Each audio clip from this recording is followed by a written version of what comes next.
a unique expression of infinity. You've got to sing your song as if your whole life depends on it. Because the song that you're holding back is the cause of your heartache. The hindrance and the blockages are stymied energy that want to emerge through your sacred purge that you can be more yourself. That's our international choir and Agape House Band and Sacred Soloists bringing it to you today to remind you that you are an individual expression of infinity. The surface mind can't even comprehend infinity at all. But as you transcend 3 dimensions and begin to pray and meditate, you begin to have glimages. That's an image and a glimpse. Glimages of transcendent infinity as your very life and being. Thus, we come into a greater understanding as we are closing the theme of this particular month, which is pray or be pray. It's harvest time. We've come to an understanding this month that prayer is to be a kind of it is to be a way of life, which is what prayer without ceasing means. It does not mean standing on the corner and espousing verbal prayers. It means having a state of awareness, of receptivity and communion with the presence of God, the presence of life, the presence of beauty, the presence of intelligence. It's a prayer without ceasing consciousness that you sneak up on until it becomes subjective and conscious. And when the conscious mind and the subconscious mind begin to match, the superconscious mind takes over, and you understand that Christ awareness becomes active in you, and you're in a prayer without ceasing vibration. We begin to understand this month that we are praying from a desired state rather than for a desired state. That as prayer does not bring us an answer, the vibration of prayer is the answer. So we're praying and we're in a state of gratitude, a state of thanksgiving, a state of appreciation, a state of feeling tone of all needs met, a state of love, a state of joy. That becomes our desired state. And then as within, so without, we begin to see that desired state everywhere that we go. We see it in the midst of what society would call ugliness. We see it in the midst of what we would call breakdown. We would see in the midst of what we would call breakthrough. We begin to see that desired state already within us, cascading everywhere out of nothing, becoming the very something of our existence. And then we discover that we are no longer prey to the world of appearances. We're no longer prey to the superstitious thoughts that move through the human condition. Sometimes people they used to talk about superstition. They would talk about, well, if a black cat walks in front of you, well, back in the day, under occult teachings, if a black cat walked in front of you, that meant you were being prepared for a great transformation in your life. And then somewhere it got turned into bad luck is about to happen, you see. There's all kinds of superstitions, and I call them stuperstitions because they're stupid. But you begin to transcend the being prey of the world. There's a superstition that happens, it's about to be flu season. God didn't make flu season. Pharmaceutical companies make flu season. It just means that the sun is not as bright as it normally is, so you don't have as much vitamin D, so you have to get some sunlight. You have to exercise. You have to pray. You have to exercise. You have to have good nutrition, but there's no season for the flu. It's just season for your mind being caught up in a superstitious thought, you see? And so you're no longer prey to such superstitious thoughts. You're now praying. You're in a desired state of harmony, wholeness, well-being, love, gratitude, which then gets matched by the universal law that matches your frequency and outpictures that frequency as your experience of reality. Remember what is taught? Most people don't experience reality, they experience their thinking about reality. And so you begin to set yourself free. Today, I'm inviting you on a journey to you. It's called Journey to You, O-T-T-T. Now, I'll break it down for you. Now, when we talk about a journey to you, a journey to me, a journey to us, we're talking about our real nature and being as an individual expression of the whole. There's a difference between individualities and personalities. They are not the same thing. Personalities are forged by time and experience, sometimes carbon copies of people that we grew up with. So we have a certain personality that emerged from our family. We act like Uncle Joe or something to that degree. Or you can go to different nations, different countries, and you can see there's a societal personality that has emerged through the forging of time and experience of that particular nation. But personalities rise up from time and the reaction to experience, but oftentimes people have a tendency to think that personality and identities are the same thing, or I should say individualities are the same thing. As I was saying earlier, it's difficult to understand the infinite from your surface mind, but as an individual expression of God, an individual expression of love and beauty and intelligence, you are an individuality that gets to reveal the infinite nature of the Spirit, you see? And oftentimes a lot of tumult that happens in the world is because personalities are trying to get along. Egos are trying to get along. There's all kinds of psychological wherewithal to come into compulsive behavior and to act a certain way and the things of this particular nature. And that will never work because personalities will never get along for long.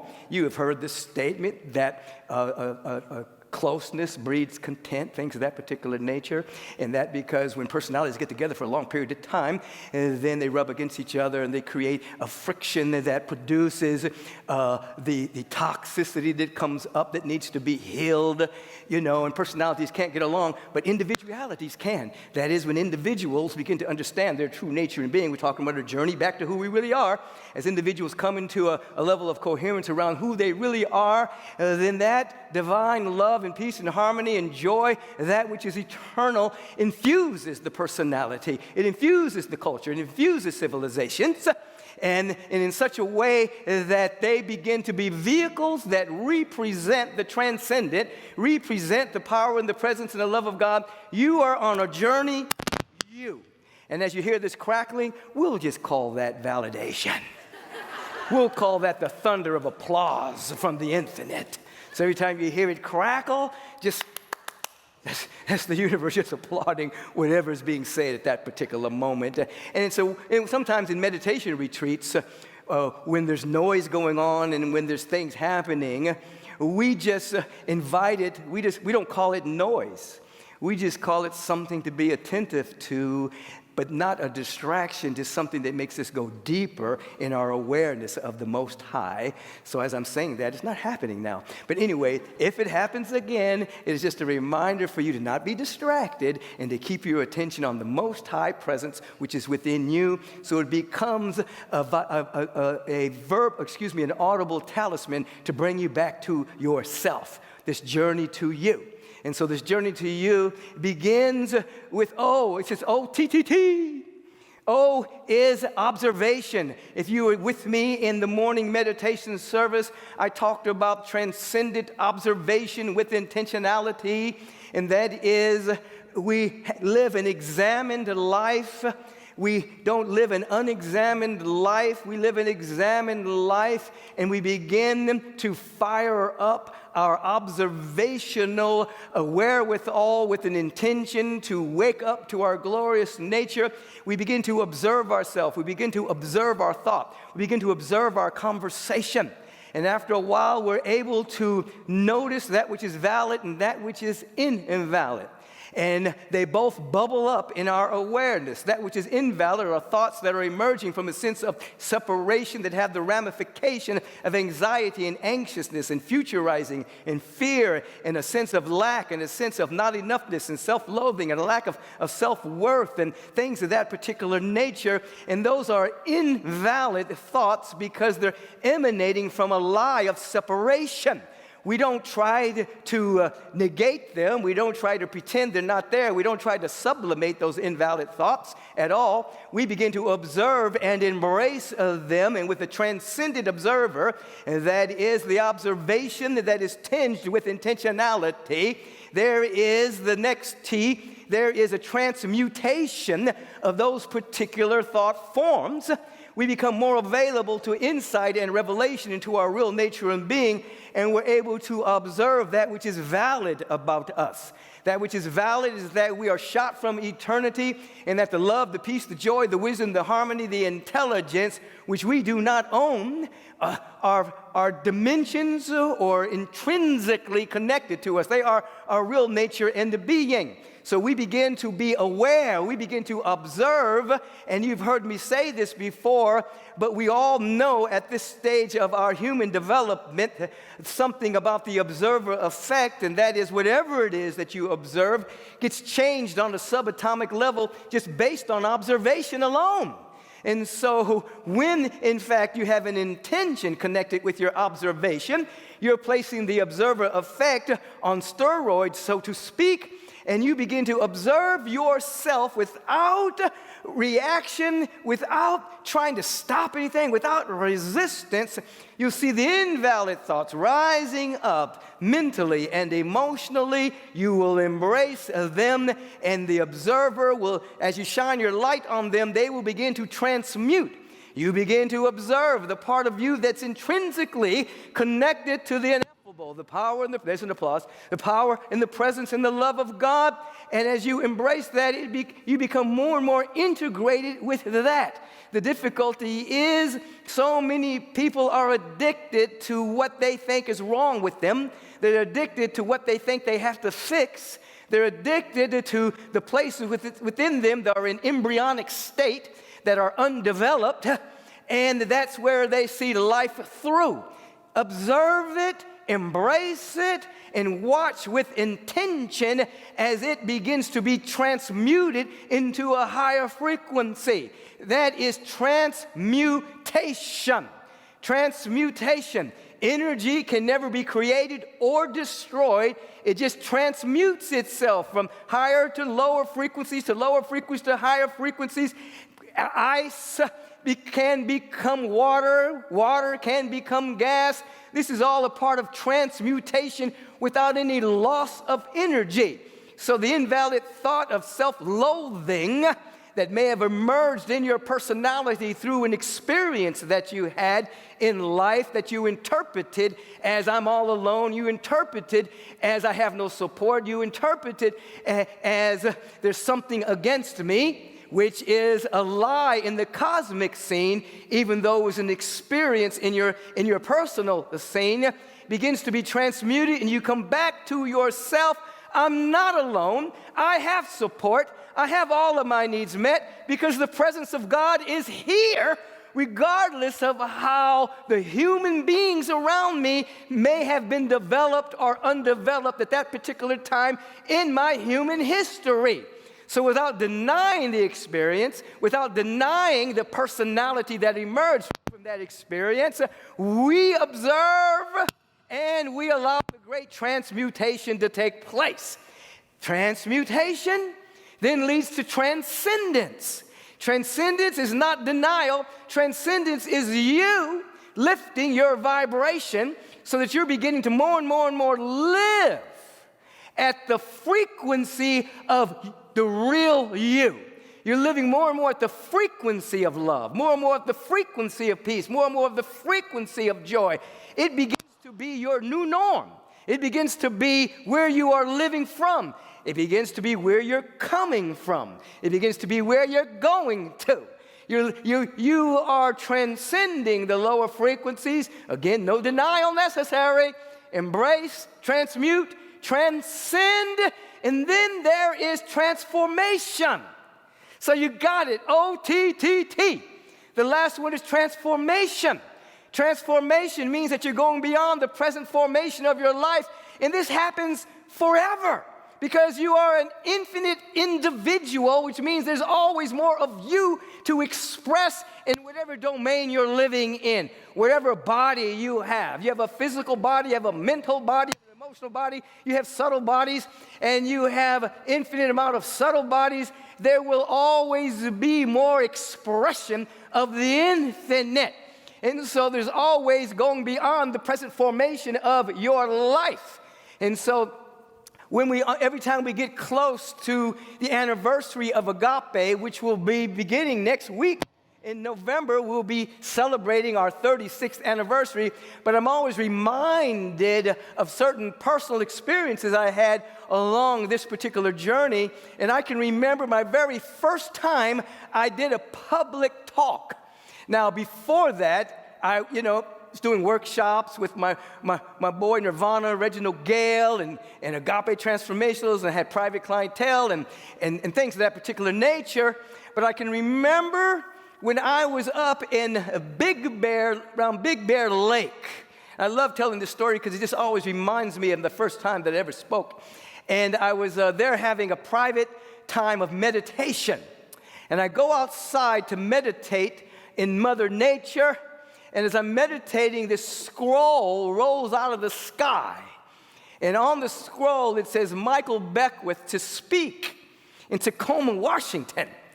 And I looked at the scroll, and then it rolled up and disappeared. I thought that was kind of cute. Anyway, I wrote about it in my journal and went back to my meditation. And as I came back to Los Angeles, I came back home, the phone rang, and it was a gentleman by the name of Bill on the phone. And he said, is this Michael Beckwith? I said, yes, it is. And he said, we would like for you to come to our spiritual community and give the talk. And I said, yeah, I know, I saw the scroll. And he said, what are you talking about? I said, oh, nothing, never mind. What's going on? And he says, presently we do not have a minister. We don't have a teacher right now, but we'd love for you to come and deliver the message. And I said, in this particular time, I wasn't a spiritual practitioner. I hadn't received that license yet. I was not a minister. I had not gone through the school of ministry yet. And I said, are you aware that I don't have any qualifications to do this? I just a lover of God, a lover of humanity. I had a wonderful spiritual awakening, blah, blah, blah. And he said, oh, no, we want you to come speak. We were with you at this conference, and we could feel your vibration, and the things you were saying were very meaningful, and we thought you'd be the right person to come speak. And I said, okay. And so when I hung up the phone, I got so nervous. What am I going to go talk about? What am I going to say about God? And I was so nervous, I wanted to call Bill back and say, well, on that particular day, I'm going to have the flu. I can see it. I wanted to get out. I was trying, my mind was trying desperately to get out of this commitment that I had made to speak. I laid down on the couch. I can see my green couch there in the living room on Orange Drive.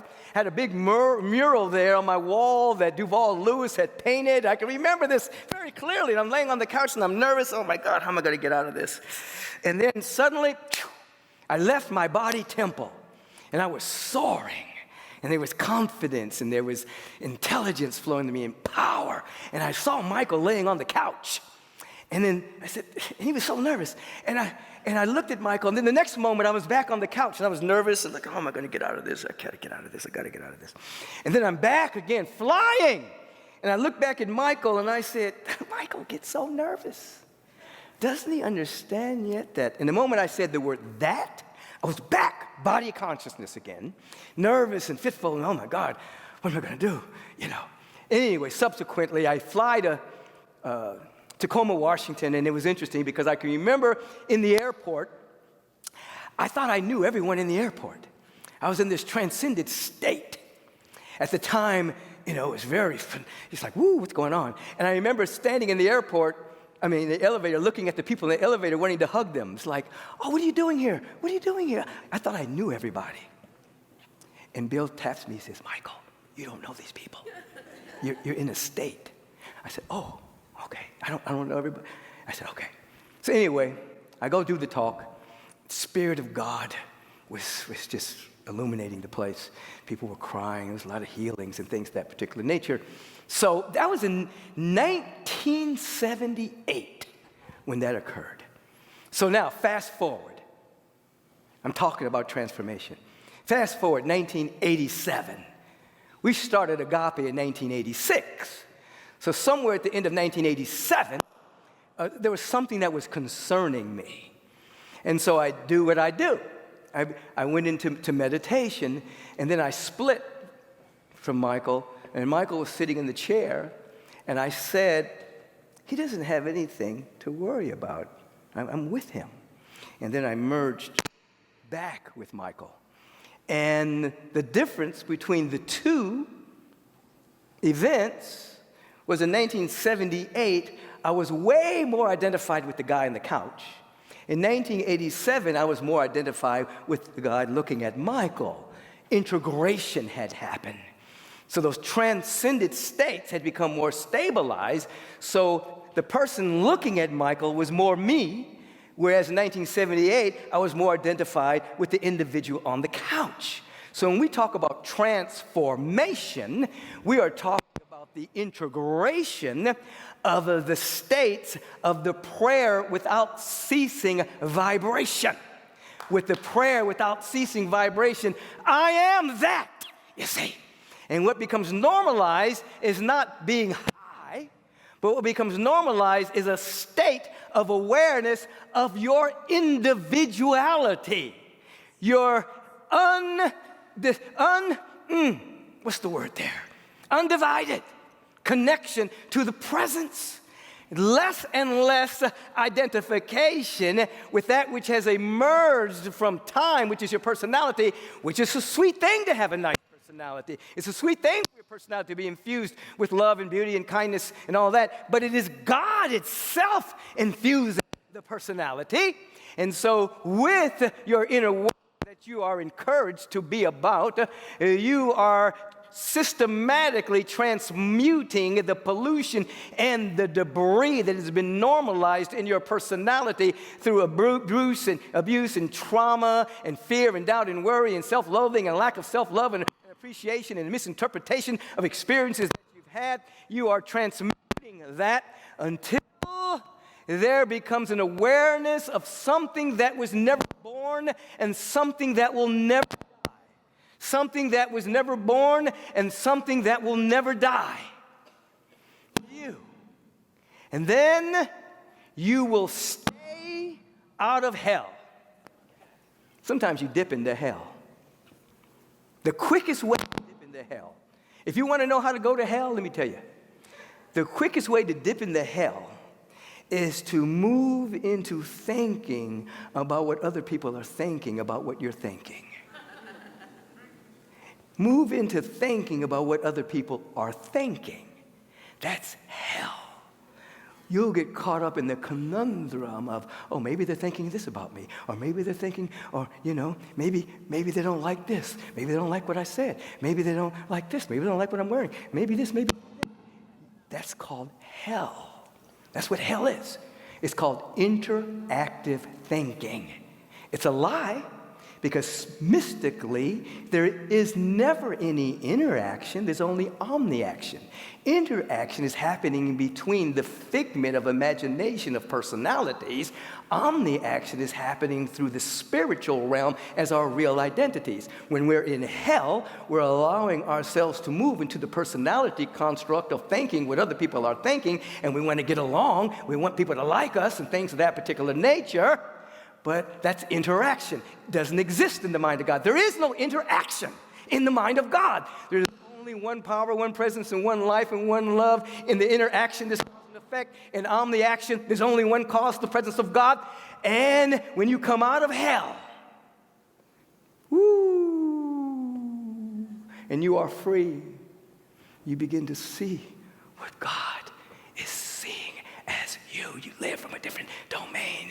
You forgive everybody. You forgive yourself. I can remember a number of years ago, I woke up to go to my meditation, and I was so feeling disconnected that I'd literally crawled to where I meditate. I was on my hands and knees. It was like, oh my God. I was just so out of it. And I could hear this voice in my head saying, I don't want to be this spiritual. And I started looking at, I could see all the mistakes I had made in my life, things I had said, things I should have said, things like taking a pen from a hotel. I saw everything was just exacerbated. That was like, oh, I was in hell. And then something happened. And this, like somebody turned a light switch on. There's the applause. Somebody turned this light switch on. And I could begin to see that what my attention was focusing on, and the metaphor that came to me was like you put in your suit or your dress, or whatever the case may be, into the cleaners, and it comes back perfectly clean. But there might be like this really small spot still in the fabric that only you can see. But your whole attention is going to that spot. You're not looking at the 99.9% of the garment that's clean. You see the little spot. And so in that instant, I could see that I was looking at this little spot. But the Spirit of God was looking at me as this luminous, bright being. But I had gotten caught in the undertow of this spot. And beating myself up, I'd put myself in hell, you see. I don't want to be this spiritual. And then, I'll always remember this. And then there was a Wednesday night service that happened after that. And I can remember I was sitting ready to speak, and I had a lot like now, but it was more newer back then. It was like I was sitting, and I had no idea what I was going to talk about, but I didn't care, because I was just in this flow of energy. And I just got up. It was another spiritual community. I just got up and just started speaking. And I remember the ego said, whoa, you've arrived, like that. And it was this transcendent awareness. And then the very next week, the experience happened again. I felt bereft, cut off. And then again, the light turned on, and I can see that I was looking at myself through lack and limitation, scarcity and separation. And then I opened up, and I could see my life the way God was seeing it. All of this is allowing me to say to you that you're on a journey to you, your real self. Not your personality becoming better, but you understanding your individuality, which is the infinite nature of God expressing, that infuses the personality with every insight that you have through a transcendent observation with intention. And so that you embrace the muck that arises without fighting it, so that it transmutes itself, that you're able to embrace the insights that you have, so that you embody them and they become a new norm, so that you're transcending that particular frequency and vibration, so that transformation can take place, so that you're going beyond the present formation of your life through insight, embodiment, through integration. And then there's a way of life that happens called prayer without ceasing. Then you stop putting yourself in hell, and then you're living in joy, not based on external circumstance. You hear Yeshua ben Joseph saying that in the world there's going to be trials and tribulations, but be of good cheer, because I've overcome the world. In the world as it appears to be, in the world of experiences, in the world of different personalities, in the world of all kinds of tumult, in the world of swirl, as I call it, is all kinds of stuff going down. But have a spiritual practice. Be of good cheer. I've overcome that world. I don't live in that world. I see it, but I'm living somewhere else, in the secret place of the Most High, under the shadow of the Almighty. I'm living connected, never rejected by the presence of God. I'm seeing as I am seen. I'm staying put in this vibration and frequency. And then when you fall, you get back up. You get back up. You get back up. You get back up. You get back up. And then all you have to know is you just get back up more than you fall, and you are progressing. You are unfolding. You are revealing more of yourself. And I'll just say one other thing. Maybe not. Maybe I'll say 10 other things. But I'm thinking just one other thing. You know, as we are integrating and as we are transmuting those lies that are within us, and we then begin to develop a new norm, when other pollution rises up, it sometimes feels like you're going backwards. You're not going backwards. You're just releasing more lies from a higher frequency. It just feels like it through how you think you are separated from the divine. You're never separated. You get back up. You do your inner work. You begin to look at yourself with soft eyes. You're doing all right. You're okay. Something good's about to happen. God's got you. Life is good. My need is met. I'm supported. Divine right action is taking place. You begin to hear the sweet whisperings of the Spirit saying, I am with you always, even unto the end of the world, even unto the end of the paradigm, even unto the end of that point of view, even unto the end of that perception, even at the end of that limited way you've identified yourself. I am with you always.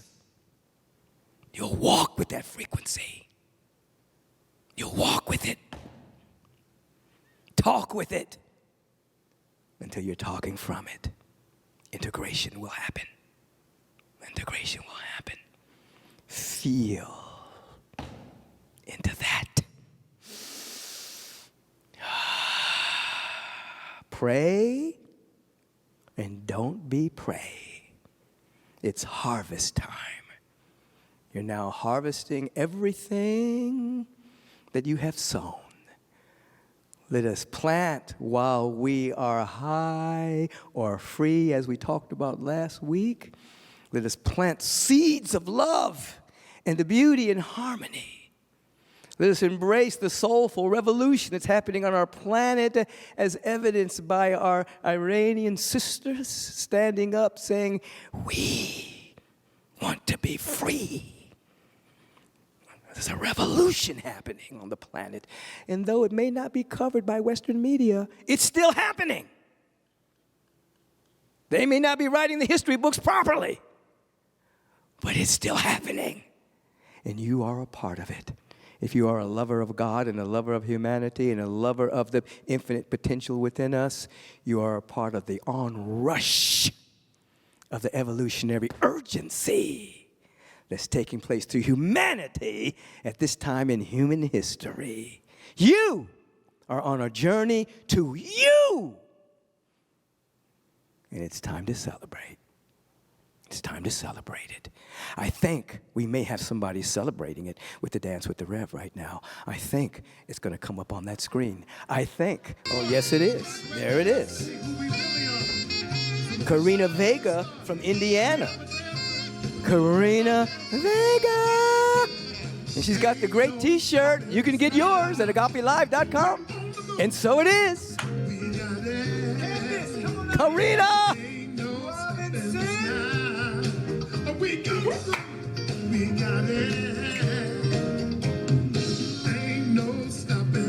Dancing our way out of constriction. Dancing our way out of restriction. Dancing our way into conviction.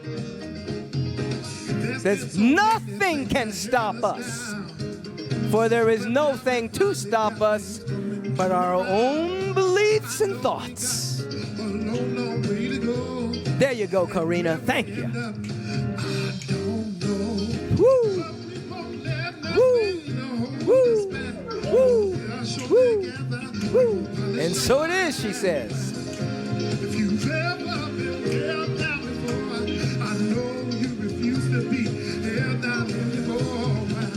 She's giving us a lot today. Thank you, Karina. So wherever you are, in Agape Land, stand with me and just move your body. Dance your way out of constriction. What song we got today? Oh, we got Beckwith. If we don't have a dancer for the day, we're going to call up Dion Raymond.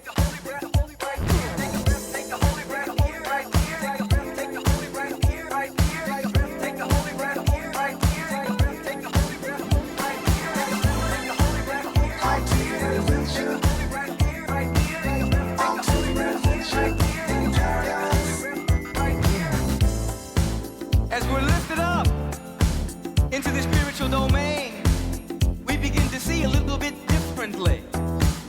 There's a broadcast going on. This broadcast comes from within you. There's a song singing in you. There is something within you that wants to express. Something wants to express through you. Get up and let that body move. Dance with the Rev. Dance with Agape. And shake everything that does not belong in you off. Let it be released from you and embrace through your dance the celebration that is happening cosmically. Victor, come forward. I'm taking an adventure in paradise. And guess what? I'm taking you with me. I'm activating my spiritual stimulus package. I'm taking an adventure in paradise. Your stimulus package begins with an awareness that you're sourced and fueled and funded by a renewable resource which is within you. It never runs out. It is your essence. It's your life. Your divine spiritual stimulus package is activating the gifts of divinity within you that you may express them. You will express them. Bring it, Victor, bring it! Imagination and joy. Joy. And you guys better be dancing out there in Agape Land. It's the real source. Feel it in your bones. Here we go, here we go, here we go, here we go. And say to yourself, I'm taking an adventure. Paradise. And guess what? Guess what? I'm taking you with me. I'm activating my spiritual stimulus. I'm activating my spiritual stimulus package. Woo! There you go. That's it. That's Victor. He is victorious in consciousness. Be still and listen. Be still and listen. That inner ear. Life is everywhere. God is everywhere. Joy is everywhere. Why don't we see that? Feel into that as we begin to move into another way of praying. Here, as Victor is showing, we're praying with our body. Now we're going to tune down the music and begin to segue into praying with intention, praying with frequency, vibration, word, sound, beginning with and continuing with a deep state of gratitude and thanksgiving and a dynamic appreciation. Come with me into the land of gratitude. Come with me into the sacred attitude of gratitude. Come with me into the altitude of gratitude. It's a high vibration. It's an expanded frequency of gratefulness. I'm full of gratefulness. I'm full of gratitude. I'm grateful. I'm full to overflowing with so much to be grateful for. Yes, there's so much going on in the world of swirl, but there's way more going on in the presence, the power, and the love, and the intelligence that's everywhere. Matter of fact, it's the only thing going on. Everything else is a temporary experience, illusory. Everything else is an illusion. And people sometimes love to experience their delusions. They're addicted to them. But we turn within. And with such gratitude and such thanksgiving and such appreciation, we recognize this presence. We say, recognition, re-knowing, remembering the one power, the one presence, the one love, the one life, the only life that there is. Oh, it's happening right now. So connected. If the very word that is being spoken is its law. I'm so grateful that I get to be an instrumentality through which this word is being spoken this morning, this evening, this afternoon, whatever time zone the body temples may be in, that we may be free today, free to embrace that every organ, action, function of our body temple cannot get in the way of the manifestation of our destiny. It's stabilized, whether you call it wholeness, whether you call it health, whether you call it vitality, vigor, whether you call it ageless beauty, timeless mind. We call it forth as the activity of our awareness that our mental body, that our emotional body, that our spiritual body infuses all of these bodies so that we can be free to sing our song.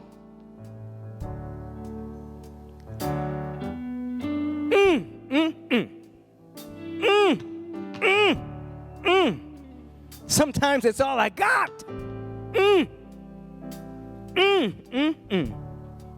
Leon, you're going to have to help out right here. Feel this in your bones. Mysterious city of God, receive me.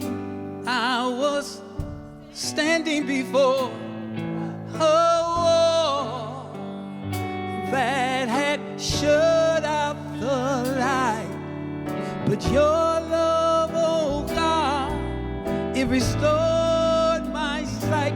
Hallelujah. Oh, heavens at hand, I can believe in myself again. Hallelujah. I'm in the city. Amen. Woo. Amen. Amen.